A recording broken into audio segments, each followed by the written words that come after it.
안녕하세요. 런나벨 채널에 오늘 또 호스트를 하게 된 베가베리 김태경 대표입니다. 그리고 제 오른쪽에는 저는 러닝 비하인드 잘쌤입니다. 반갑습니다. 서로 박수 쳐줬네요. 어떻게 잘 지내셨나요, 쌤? 네, 뭐 저는 뭐 이런저런 뭐 촬영도 하고 유튜브도 계속 영상 만들고 하면서 뭐 즐겁게 지내고 있었어요. 쌤도 유튜브 채널이 있으시고 저도 유튜브 채널이 있고 베가베리 채널과 러닝 비하인드 채널 굉장히 이제 비슷한 이야기들을 채널에서 많이 하는 것 같아요. 저희는 이제 달리기 입문자분들에게 좋은 정보들을 제공을 하고 좀 더 방법론에 대해서 이야기를 하고 그렇죠. 그다음에 쌤 같은 경우는 굉장히 의학적인 관점에서 좀 전문적인 베가베리 채널보다는 확실히 좀 전문적이지 않나 컨텐츠가 좀 그러려고 노력은 하는데 왜냐면 네. 제가 이제 아무래도 그런 쪽에 메리트를 좀 살려야 되다 보니까 그런 부분들도 있지만 그냥 좀 재미로 만드는 영상들도 많이 있습니다. 쇼츠나 뭐 요번에 쇼츠 엄청 재밌는 거 하나 올라갔더라고요. 달리기 할 때 다른 사람하고 속도를 신경 쓰지 말고 나만을 위한 달리기를 하라 하고 있는데 누가 지나가니까 아이씨 이러고 한참 웃었습니다. 그거 보고. 오늘 이제 그 이야기를 하기에 앞서서 최근에 큰 이벤트 서울 하프 마라톤이 있었죠. 그렇죠. 서하마를 대비해서 프로스펙스에서 그 전야제 비슷하게 이 집은 이벤트를 몇 개 했었는데 네. 그 이벤트 총 3개인가 했었을 거예요. 근데 그 중에 두 번째 이벤트가 부상에 관련된 세미나였어요. 네. 거기에 잘쌤과 제가 갔다 왔죠. 강사로 갔다 왔습니다. 네. 저를 왜 부르신 건지 잘 모르겠어요. 쌤은 이해가 되는데 저는 그냥 달리기를 이제 저도 배워가고 있고 그다음에 다만 주위에 좀 좋은 코치님들이 많이 있고 그런 정보를 많이 듣긴 하지만 저도 이제 배워가는 입장이거든요. 근데 되게 좋았습니다. 강의도 좋았고 네. 러너분들이 되게 좋아하신 것 같았어요. 그래서 쌤이 저와 같이 가주셔서 사실은 이제 제 빈 부분을 좀 많이 메꿔주셔서 그래서 거기서 이제 달리기 부상 관련된 것도 좀 이야기해 주시고 네. 그래서 달리기도 같이 하고 부상 관련 세미나도 하고 해서 참 너무 좋았던 것 같아요. 그런 이벤트를 우리가 프로스펙스에도 같이 해봤지만 또 따로 여기 이 채널에서 뭔가 사람을 모아서 해볼 수도 있지 않을까? 네. 그렇죠. 저야 뭐 러너분들이 많은 분들이 이제 부상을 예방하고 네. 할 수 있다고만 하면 뭐 제가 그러려고 이제 시작한 거기도 하고 하니까요.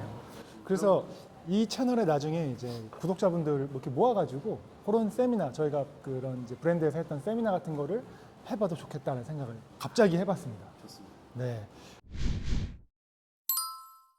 오늘의 주제는 굉장히 말도 많고 이 디베이트가 굉장히 많은 토픽이죠. 네. 착지법. 착지법에 대한 이야기를 좀 들어보고 싶어요.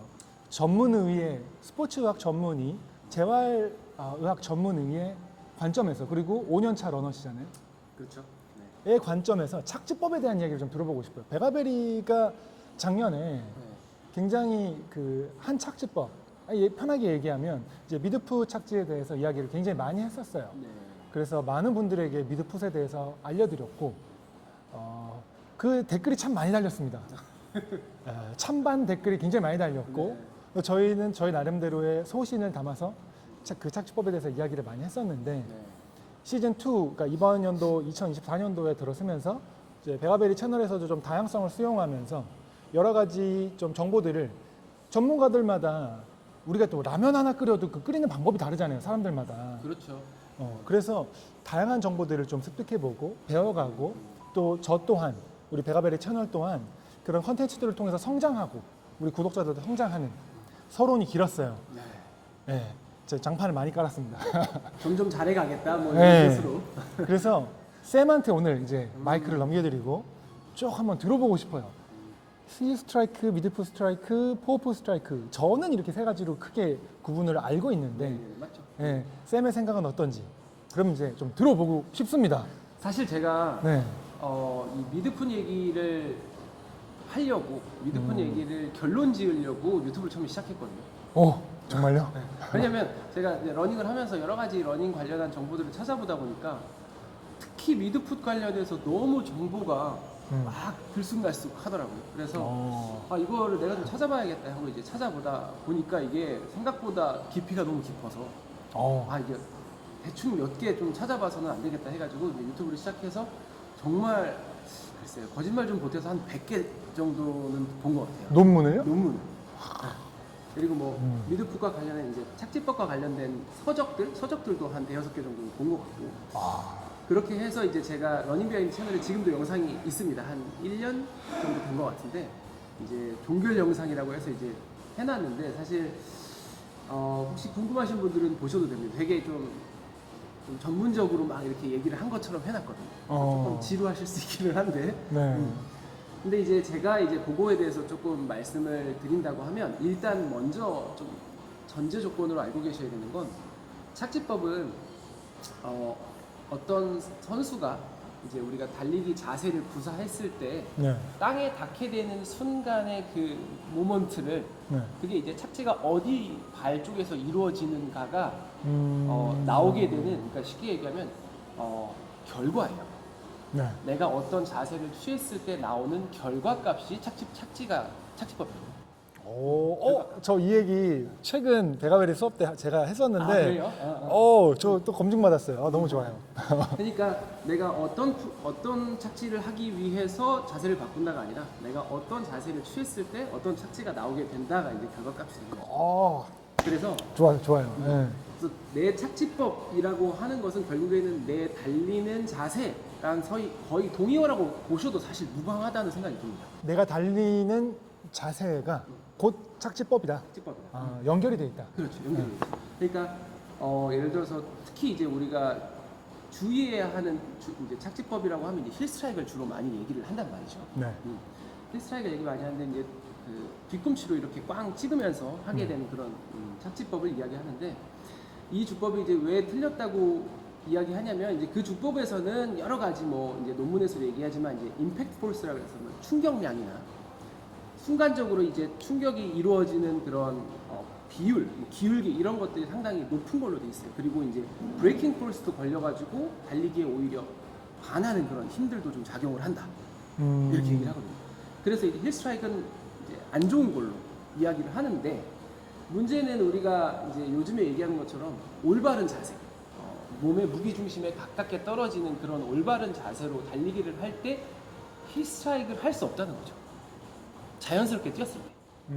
왜냐면 내 몸 아래다가 얘 발을 이렇게 떨어뜨리면, 가깝게 떨어뜨리면 발을 이렇게 들기가 어렵긴 하겠어요. 그렇죠. 어렵기도 하고, 그러니까 그건 자연스러운 게 아닌 거죠. 물론 이제 내가 가깝게 떨어지는데 발목을 힘껏 들어 올리면 힐 스트라이크를 할 수는 있지만 그거는 이제 자연스러운 착지가 아닌 거죠. 예를 들어서 내가 오버 스트라이드를 해서 다리를 이만큼 뻗는데, 그러면 자연스럽게 오버 스트라이드가 되면 발목이 자연스럽게 살짝 들리면서 이렇게 뒤꿈치가 닿게 되는 게 사실 정상이란 말이죠. 자연스럽게. 물론 그 상태에서도 내가 발목을 내려서 미드풋을 만들 수도 있단 말이죠. 근데 그거는 올바른 사실은 이제 착지법으로 이어지는 자세가 아닌 거죠. 제대로 된 메커니즘이 아닌, 러닝 메커니즘이 아닌 상태. 그러니까 우리가 이제 내가 달리기 상태에서 미드풋을 만들어내겠다라는 생각으로 가는 것보다는 내가 올바른 자세를 했을 때 그랬더니 이런 착지가 되네라고 이제 생각하는 게 사실은 더 올바른 접근법이다. 일단 이거를 일단 먼저 얘기를 드려야 될 것 같아요. 매우 동의하는 바입니다. 네. 제가 동의해봐야 선생님한테 무슨 의미가 있겠냐면 상당히 동의하는 바입니다. 저도 배우면서 그러니까 미드풋이라는 것은 우리가 달리기를, 그러니까 올바른 자세를 취했을 때 나오는 결과값이다라고 그렇죠. 제가 수업 때 몇 번 이야기를 했었어요. 이제 요게 제가 해보면서 제가 실험을 엄청 해보거든요, 제 몸에. 왜냐하면 저는 실험을 해볼 마음가짐인 게 제가 배워가는 과정이고, 아직 저는 달리기 시작한 지 1년 반밖에 안 된 입문자라고 생각을 하고, 완전히 고착화되어 있지 않은. 저는 완전히 생각이 열려 있거든요. 그 탐구하는 걸 좋아하다 보니까 이게 뭘 했을 때 이게 왜 이렇게 됐지? 이해하려고 하거든요. 그러다 보니까 제 몸 아래 중심에 가깝게 떨어뜨리니까 힐 스트라이크가 안 되는 거예요. 자연스럽게 그냥 전체적으로 비끄무리하게 떨어지더라. 그러면은 어렴풋이 약간 미드가 비슷하게 되네. 조금 빨라서 기울기를 조금 주니까 살짝 앞으로 가고. 근데 전체적으로 그냥 편하게 떨어지더라. 그럼 미드풋은 결과값이구나.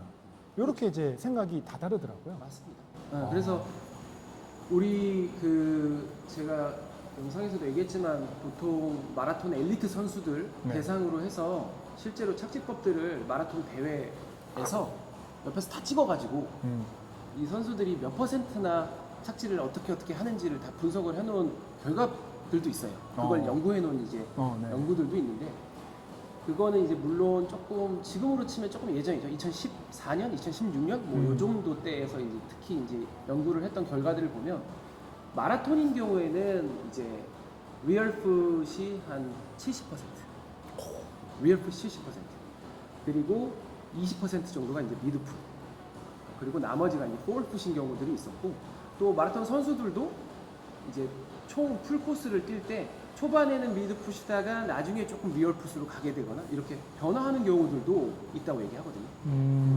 그러니까 이제 선수들이 그때에 맞춰서 내 주법을 바꾸는 게 아니라 그 페이스와 또 이제 피로도와 이런 것들에 따라서 자세가 조금씩 변하면서 이런 이제 착지 그 결과들이 조금씩 달라지는 거죠. 그럴 수 있다라는 거고 실제로 뭐 페이스에 따라서도 많이 바뀌죠. 우리가 빨리 뛰면은 자연스럽게 조금씩 더 아까 말씀하신 대로 기울기가 더 기울어지니까 조금 더 힐스트라이크나 리어풋은 잘 안 나오고 조금 더 앞부분이 닿게 되는 경향이 있고 천천히 달리게 되면 아무래도 다 자연스럽게 조금 더 뒷부분이 닿게 되는 경향이 있을 수 있다. 그런데 이제 장단점이 뭐예요? 장단점? 네.